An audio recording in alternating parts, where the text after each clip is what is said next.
Leandro Marques e Marcos Gesiel para nos trazer informações. Você já fez aí aquela verificação das vistas ou não, Leandrão? Bem-vindos.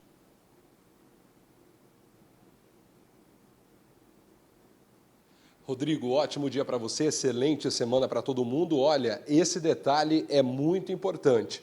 E a gente está falando de um câncer que geralmente costuma acometer crianças pequenas ainda. E o tratamento, ele vindo de forma precoce é muito importante. Lembrando que este mês é considerado o da retina, nós estamos falando de retinoblastoma, que é um câncer intraocular que acaba aí atingindo essas crianças. Mas esse assunto, quem vai explicar para a gente é o doutor que está aqui do meu lado, Josmar Sabage. Ele é professor da USP e também médico especialista nesse assunto, retinólogo. Doutor, primeiramente, obrigado por atender a Record TV.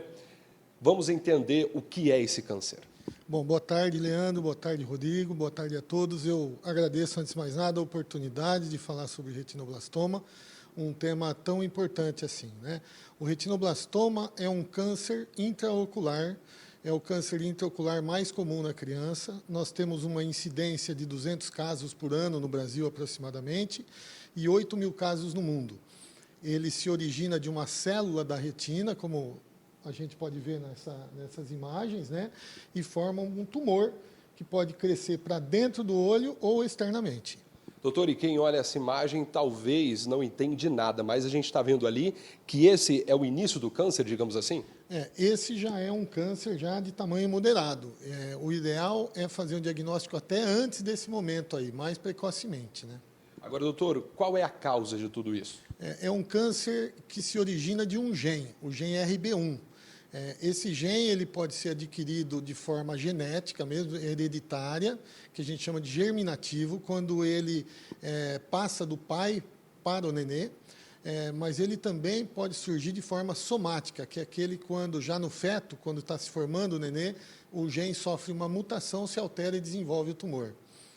Agora, é muito importante o diagnóstico, né, doutor? O Rodrigo comentou agora há pouco, e o próprio doutor Josmar aqui, ele já tinha comentado com a gente sobre o Thiago Leifert, né? Então, a gente está vendo que isso ganhou grande destaque por conta dos avisos que ele fez aí falando sobre o caso da própria filha. Então, o doutor, ele é especialista nesse assunto, participa de diversas conferências, tem um conhecimento enorme sobre isso, atende aqui em Bauru, e o mais interessante, doutor, é o diagnóstico. Isso tem que ser feito, não tem como. O ideal é sempre diagnosticar o mais precocemente possível. Isso normalmente é feito na triagem, até pelo pediatra. Protocolarmente, o pediatra ele faz pelo menos 3 vezes ao ano, no primeiro ano de recém-nascido, o teste do olhinho. E neste teste ele pode detectar a leucocoria, que é o sinal mais comum do retinoblastoma. É o olho branco, leucocoria é o olho branco. Se vê no reflexo do olho da criança, um olho mais esbranquiçado, e é o sinal mais comum, aparecendo em torno de 60% das vezes na criança com retinoblastoma. A partir de então, a criança tem que ser encaminhada para o oftalmologista, que será feito um fundo de olho, uma avaliação melhor da retina e outros exames para diagnosticar com certeza o retinoblastoma. O Gesiel mostrou para a gente o que o doutor acabou de citar, aquele olho ali que a gente está vendo na imagem, ele usa para ensinar os alunos, né, durante as aulas, e é muito interessante essa imagem que a gente está vendo, doutor, porque o Rodrigo comentou agora há pouco no estúdio que o Thiago ele conseguiu identificar através de uma foto, né? Então ele percebeu no olho da filha ali que havia essa diferença de tonalidade, digamos assim. E é isso que o senhor explicou para a gente. Às vezes o pai e a mãe pode ser algo mínimo, tem que ficar atento. É verdade. Às vezes, quando a gente tira... Normalmente, aliás, quando a gente faz uma fotografia, a gente vê um reflexo vermelho no fundo do olho. Esse reflexo é normal. Na ausência desse reflexo, em um dos olhos, principalmente, isso chama atenção e deve se comunicar ao pediatra e, se houver necessidade, um oftalmologista. Rodrigo, é um link ao vivo muito dinâmico e a gente vai aproveitar os momentos que nós temos aqui com o doutor, afinal, não é sempre que a gente tem um especialista para falar sobre esse assunto. Agora, doutor, falando um pouquinho sobre tratamento, como é que funciona? O pai e a mãe, às vezes, é uma preocupação. Ele até comentou que acabam, né, sendo acometidas crianças Esse número, quando a gente olha, né, de uma forma ampla, no Brasil pode ser considerado até pouco, mas se a gente também avaliar essa forma precoce e o tratamento, os resultados são ótimos, né, doutor? O tratamento depende muito do estágio da doença. Normalmente, 90% das vezes, esse câncer tem cura, mas, infelizmente, 50% das vezes a criança chega tardiamente ao consultório do oftalmologista. Né? Então, o tratamento, basicamente, pode ser, inicialmente, até simples, nos estágios mais simples, pode ser feito apenas um laser. Em estados mais agressivos, mais graves, aí normalmente se faz quimioterapia intravenosa. E hoje em dia existe uma técnica que é a quimioterapia intraarterial, onde você passa uma cânula na artériazinha da perna, na femoral, essa cânula chega lá na artéria do fundo do olho, na artéria oftálmica, e se injeta o quimioterápico diretamente no tumor. Isso é feito no Brasil e é feito pelo SUS.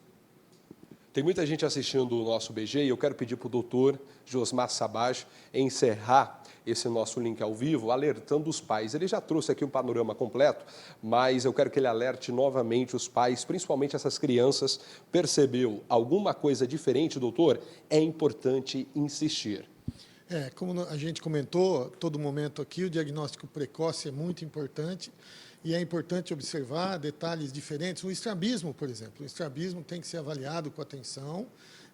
E o teste do olhinho. O teste do olhinho feito pelo pediatra é corriqueiro, é simples, indolor e pode salvar vidas. Maravilha. Tem mais uma perguntinha. O senhor comentou de uma paciente agora nos bastidores que teve sucesso durante esse tratamento, inclusive é uma paciente do doutor. Graças a Deus, isso tudo agrega muito, né, doutor, para a nossa vida.